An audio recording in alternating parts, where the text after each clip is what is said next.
Into the abyss. The United Earth ship Thunderchild cut through the darkness of space like a knife, its sleek hull reflecting distant starlight as it patrolled the outer reaches of the Kuiper Belt. Captain Eliza Morgan stood on the bridge, her weathered face illuminated by the soft blue glow of holographic displays.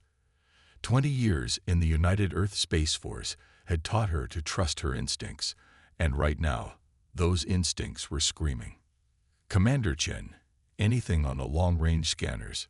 Morgan asked, her voice steady despite the unease crawling up her spine. Commander David Chen, her executive officer and longtime friend, frowned at his console. "Nothing conclusive, Captain. Just that same energy signature we've been tracking for the past 6 hours. It doesn't match any known profile in our database."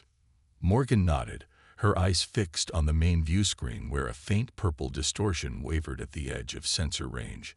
Humanity had expanded throughout the solar system over the past 50 years, establishing colonies on Mars, the Jovian moons, and even the distant reaches of the Kuiper Belt.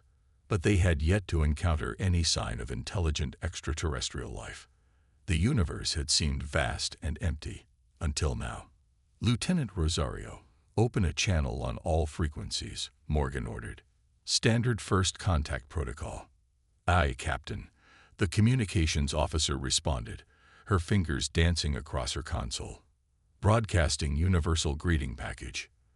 The bridge fell silent as the message, a carefully crafted combination of mathematical sequences, simple pictographs, and basic language primers, streamed out into the void. It was humanity's handshake, extended into the darkness with hope and trepidation. Minutes stretched into an hour with no response. The anomaly continued to pulse, its energy signature fluctuating in patterns that the ship's AI determined were non-random. "Captain," Chief Engineer Tariq Ahmed called from his station, "I'm detecting a massive energy surge from the anomaly." Before Morgan could respond, the view screen flared with blinding intensity.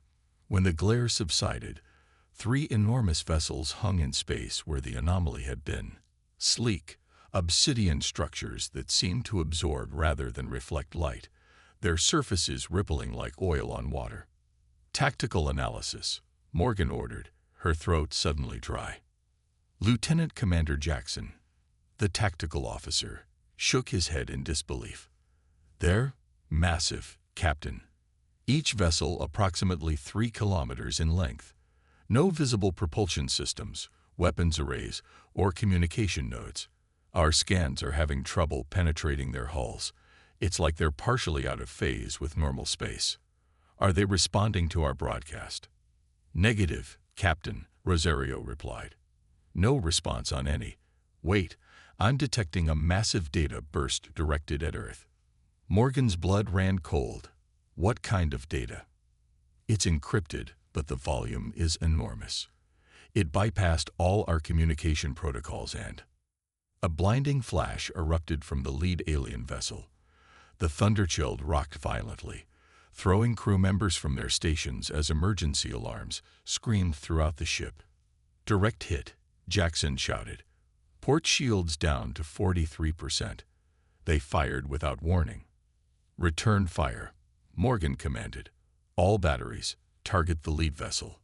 The Thunderchild's railguns sprang to life, launching hypervelocity tungsten rounds at the alien ships. Missile tubes emptied as a swarm of tactical nuclear warheads streaked toward the obsidian vessels. On the view screen, Morgan watched with growing horror as their weapons, humanity's most advanced military technology, simply disappeared upon contact with the alien hulls, as if swallowed by some invisible force. "No effect," Jackson reported grimly. They're not even registering impacts." Another flash, and the ship heaved again.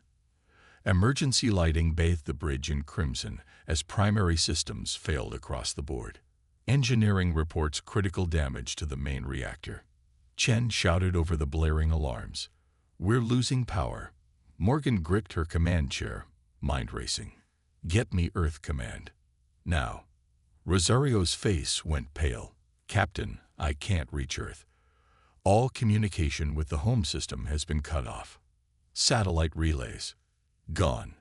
The entire network just disappeared. On the view screen, one of the alien vessels had broken formation and was accelerating toward Earth, leaving its companions to deal with the Thunderchild. Morgan realized with sickening clarity that they weren't just under attack. This was an invasion. Status of our emergency FTL communicator, she demanded. Functional, Chen confirmed. But Captain, it's only designed for short text bursts. That's all we need. Send an emergency alert to all off-Earth colonies and outposts. First contact hostile. Unknown technology. Invasion underway. As Chen carried out her orders, Morgan turned to Ahmed. Chief, I need options. These things are cutting through our defenses like they're not even there. The engineer's face was slick with sweat as he worked furiously at his console. Captain, I've been analyzing their attack pattern. The energy signature is unlike anything I've seen before, but there's something odd about it. Their weapons seem to operate on a quantum probability field disruption.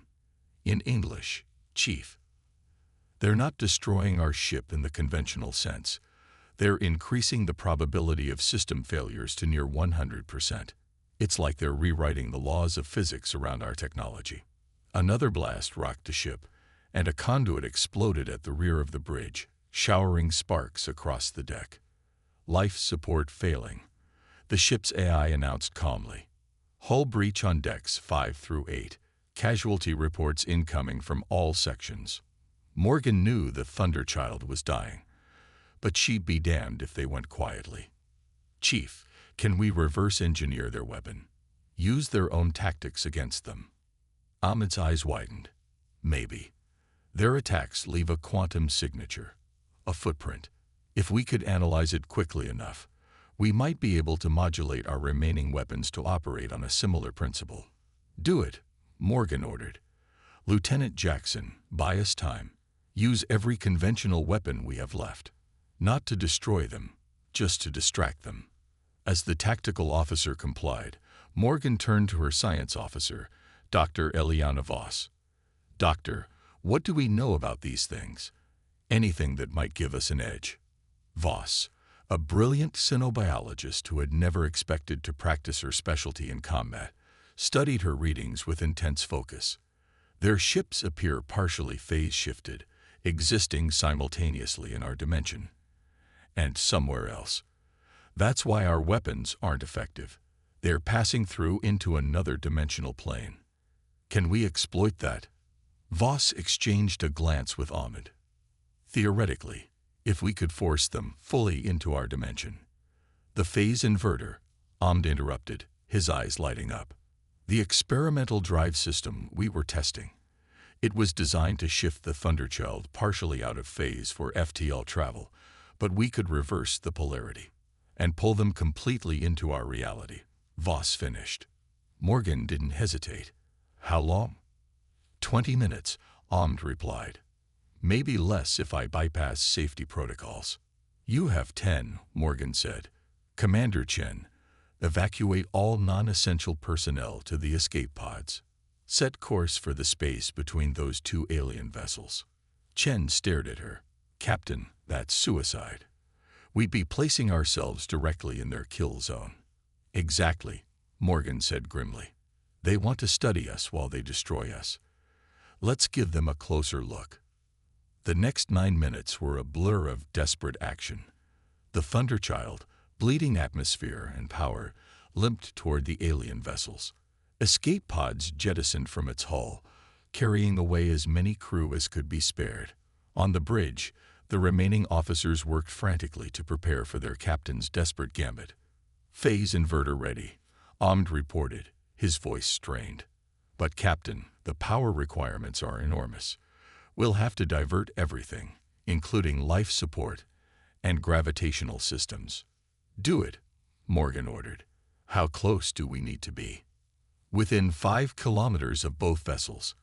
And Captain, this is untested technology. The inverter could just as easily destroy us as them.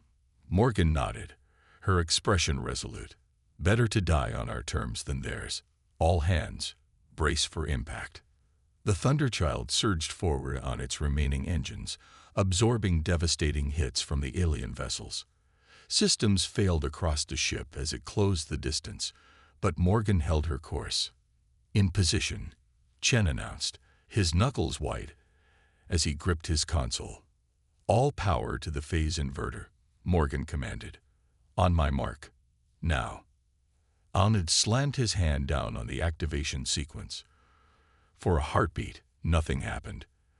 Then the fabric of reality around the Thunderchild seemed to ripple and tear. A high-pitched whine filled throughout the ship as the inverter reached maximum power. On the view screen, the alien vessels suddenly shuddered, their sleek surfaces becoming more solid, more defined, as they were dragged fully into normal spacetime. It's working, Voss exclaimed, their phase locking into our dimension. Fire everything we have left, Morgan ordered. Target their now visible weak points. The Thunderchild's remaining weapon systems unleashed a final barrage. This time, instead of disappearing into nothingness, the projectiles struck solid matter. The alien vessels convulsed, strange energies coursing across their hulls as they struggled against the phase inverter's pull. Their systems are destabilizing, Jackson reported, a note of hope in his voice for the first time. They're trying to phase shift back, but can't break free of the inverter field. On the view screen, cracks appeared in the obsidian surfaces of the alien ships, spreading like lightning as structure after structure failed. Brilliant energy erupted from the fractures, a cascade of power that could no longer be contained by compromised systems. They're going critical, On shouted. Captain, we need to get out of here. All power to engines, Morgan ordered. Get us clear. But it was too late. As the alien vessels began to disintegrate, a shockwave of unimaginable power radiated outward. The last thing Captain Morgan saw before darkness claimed her was the bridge ceiling collapsing in a shower of sparks and twisted metal. Defiance of extinction. Captain Eliza Morgan awoke to the taste of blood and the sound of emergency klaxons. She blinked, disoriented, as Medical Officer Dr. Hassan Patel leaned over her with a portable scanner. Easy, Captain, he cautioned. You've got a severe concussion and 3 broken ribs. Morgan pushed herself upright, ignoring the explosion of pain in her chest. The ship, the aliens? Commander Chen appeared at her side, his face streaked with soot and dried blood. We're alive, Captain. Barely. Life support is functioning on minimal power. Engines are offline.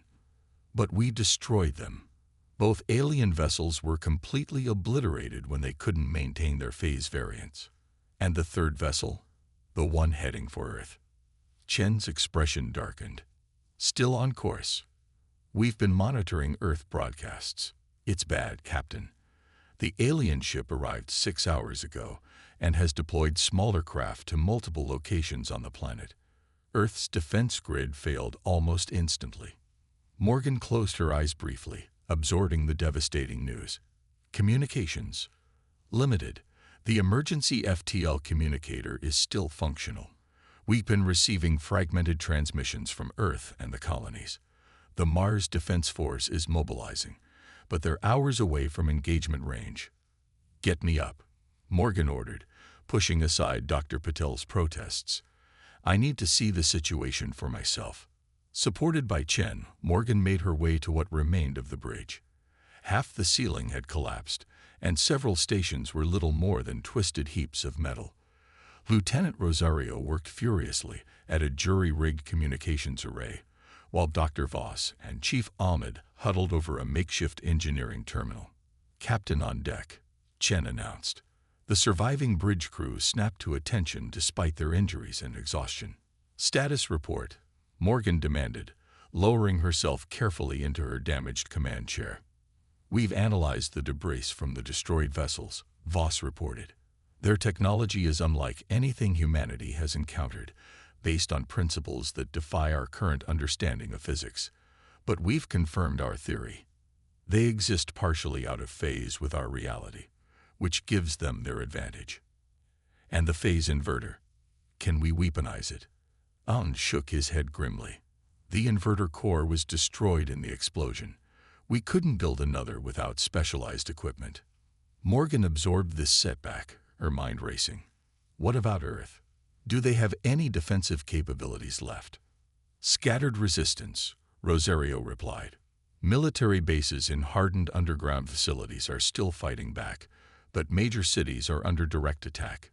The aliens are deploying some kind of energy field that alters probability within its radius. Like their weapons, Morgan murmured. But on a massive scale, Voss added. Within these fields, mechanical systems fail at unprecedented rates. Electronic systems corrupt. Even biological processes become unpredictable. They're rewriting the rules of existence itself, An said, his voice hollow. It's not an invasion. It's an extinction event. Morgan stared at the view screen, which showed only static interspersed with fragmentary images of devastation on Earth.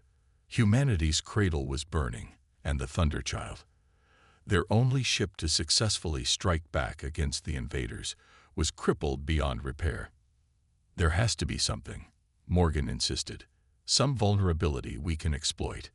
The phase inverter worked. We proved they can be forced fully into our reality and destroyed. A silence fell over the bridge, broken only by the sporadic beeping of damaged equipment. Then Dr. Voss straightened suddenly, her eyes widening. The quantum signature, she said. Every weapon they've deployed, every field they've generated, they all carry the same quantum signature. It's like a frequency that allows them to maintain their phase variance.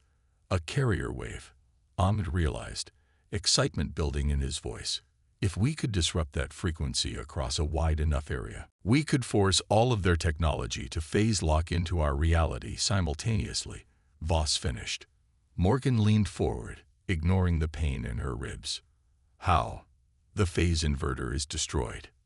We don't need the inverter, Ahmed said, fingers flying across his terminal. We just need to broadcast a counter-frequency, an inverted wave that cancels out their carrier signal. Earth's satellite network is down, Chen pointed out. Even if we could generate this counter-frequency, we have no way to transmit it globally. Lieutenant Rosario looked up from her console. Actually, Commander, we might. The global emergency broadcast system was designed to survive catastrophic attacks. If even one of its transmission hubs is still operational, can we reach them? Morgan asked. I've been trying to establish contact with any surviving military installations, Rosario replied. There's one signal that keeps cutting through the interference, a hardened facility beneath the Rocky Mountains. They're still fighting. Get them on the line, Morgan ordered. Now. After several tense minutes, the view screen flickered to life, revealing the gaunt face of General Hiroshi Tanaka. Behind him, the emergency command center was a hive of desperate activity. Captain Morgan, Tanaka greeted her, surprise evident in his tired eyes. Intelligence reported the Thunderchild destroyed. Nearly, General. We managed to take down 2 of their vessels using an experimental phase inverter. Is the global emergency broadcast system still operational? Tanaka's expression tightened. Partially. We control 3 transmission hubs, but we're losing ground. These things, whatever they are, they're methodical. They're not just attacking infrastructure. They're altering the fabric of reality around our defenses. We know, Morgan said, and we might have a solution.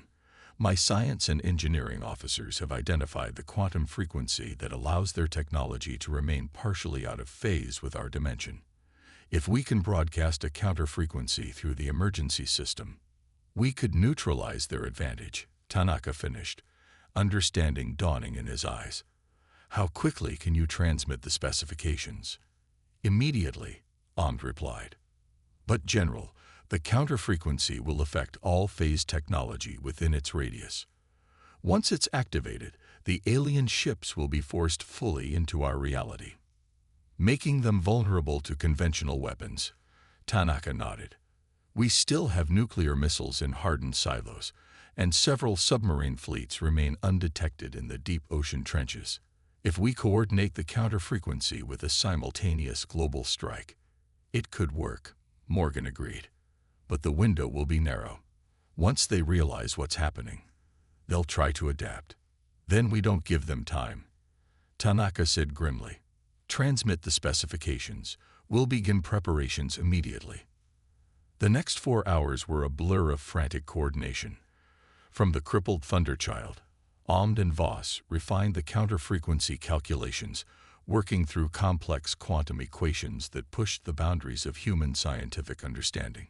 On Earth, General Tanaka rallied the planet's remaining military forces, coordinating a desperate global strike plan.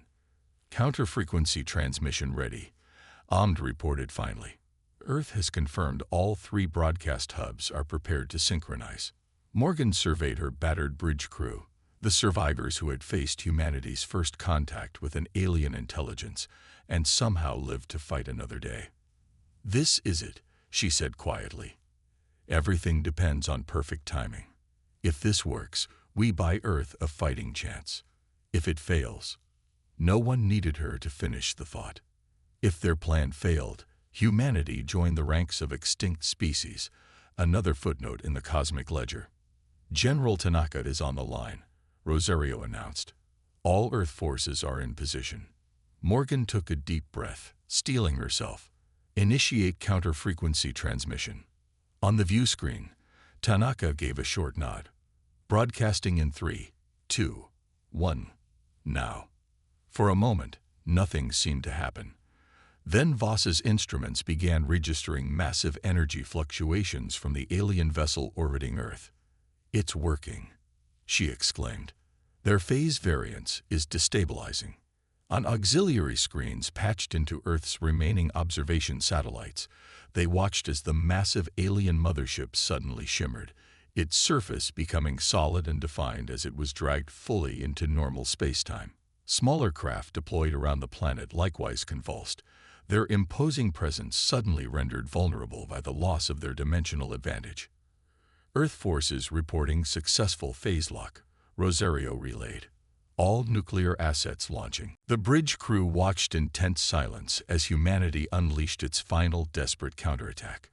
Missiles streaked upward from hidden silos and underwater launches, converging on the now vulnerable alien vessels. The mothership, once impervious to human weapons, now had no defense against the onslaught. Multiple nuclear detonations bloomed in Earth orbit, silent flares of destructive energy that washed out the viewscreen sensors.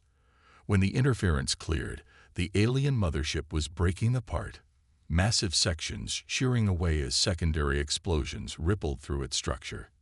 Direct hits confirmed on all major alien craft, Rosario announced, unable to keep the exultation from her voice.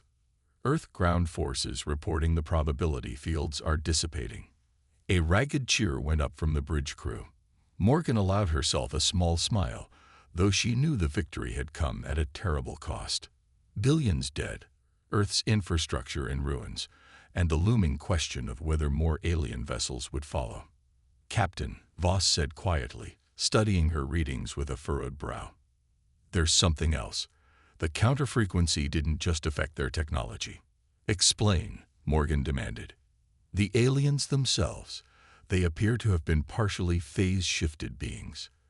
When we forced their technology fully into our dimension, we forced them as well, Morgan realized, making them vulnerable to our environment. Voss nodded. The survivors on Earth report the alien invaders are disintegrating, as if our reality itself is toxic to their biology. A heavy silence fell over the bridge as the implications sank in. They hadn't just defended themselves. They had discovered an existential weakness in an enemy that had clearly destroyed other civilizations before encountering humanity. General Tanaka is requesting to speak with you, Captain, Rosario said, breaking the silence. The general's face appeared on screen, exhaustion evident in every line, but with a fierce pride in his eyes. Captain Morgan, on behalf of what remains of Earth's united governments, I thank you and your crew. Your discovery has saved our species from extinction. Morgan nodded solemnly. The cost has been high, General. Yes, Tanaka agreed. But we survive. And more importantly, We now understand what we face. The long-range sensors are detecting more anomalies at the edge of our solar system, similar to the one that preceded this attack. They're coming back, Morgan said grimly. Yes, but this time, we'll be ready. Tanaka's expression hardened with resolve. Humanity has always excelled when facing extinction, Captain. These beings, whatever they are, made a fatal error. They underestimated our capacity to adapt, to reverse engineer, to turn disadvantage into opportunity. As repair crews worked to restore the Thunderchild's basic functions, Morgan stared out at the stars. Somewhere out there, more of the phase-shifted aliens were coming, perhaps an entire civilization bent on humanity's destruction. But they would find not the easy conquest they expected, but a species forewarned and forearmed with knowledge of their greatest weakness. Begin preparations for mass production of phase-lock transmitters, she ordered, and send word to all colonies. This was only the first wave. We need every ship, every weapon, every scientist focused on developing phase technology. The battle for Earth had been won at devastating cost. The war for humanity's survival was just beginning. But for the first time since the Obsidian ships had appeared, Morgan felt something beyond grim determination, a spark of hope. The aliens had come expecting to find helpless prey. Instead, they had awakened a sleeping giant, a species that had clawed its way to dominance on a hostile world through sheer tenacity and adaptability. Morgan allowed herself a cold smile at the thought. They had no idea what they were in for,